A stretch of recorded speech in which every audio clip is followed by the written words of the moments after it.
The African delegation heading off to the World Economic Forum in Davos next week is confident it will make a good impression. But the team goes to the elite gathering in the Swiss Alps without President Cyril Ramaphosa. Finance Minister Tito Mboweni will lead that delegation as the president deals with domestic issues. Aviwe Mtila is following the story for us. He joins us now live from the newsroom. So Aviwe, the delegation facing some tough questions today on how it will make investors look past load shedding, low growth and policy uncertainty.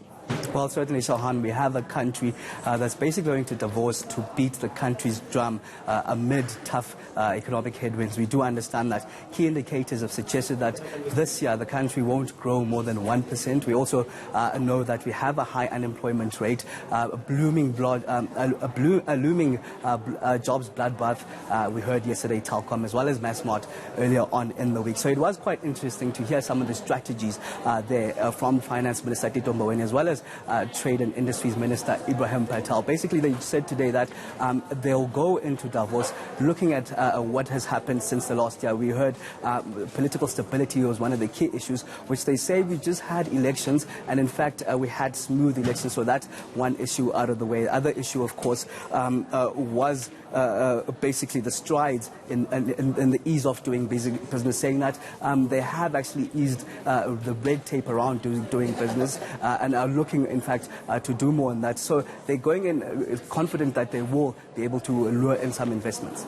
Yeah, but then there's Eskom. How do you actually tell investors that they will have electricity if they invest? Certainly one of the largest impediments to the economy at the moment. You would understand that it is, in fact, the biggest burden in growing the economy at the moment. So going to Davos, they'll, of course, be asked by the investors there, what about the electricity crisis that you have? Minister Tito Mboweni saying that he will clarify that, in fact, we do have electricity, but the one thing that he can't spin on that front is the issue of load shedding. He said that he'll be upfront about load shedding as well as just some of the struggles that we're facing with our state-owned entities, but saying that he's optimistic that those issues will be resolved as well. The answer would be that it is not true. Yes, we experience load shedding from time to time as the Eskom management fix this or the other problem. That's true. Can't spin that away. But you can't be a doomsday sayer who says there's no electricity in South Africa. It's not true. Surely investors will also be watching how we manage state coffers and our fiscus, and it's not in great shape, right? Well, a never-ending demand for money is certainly our state-owned entities. The public sector wage bill as well coming to the fore over there. Some of the issues that the finance minister has touched on, state-owned entities saying that we need to ask critical questions about those that aren't performing.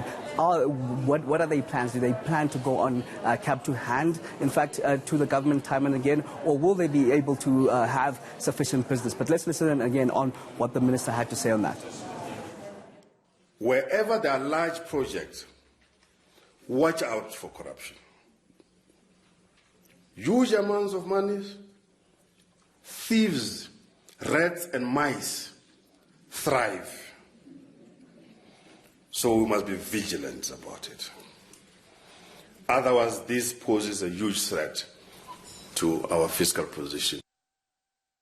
That'll be one we'll be watching quite closely. Aviwe Mtila.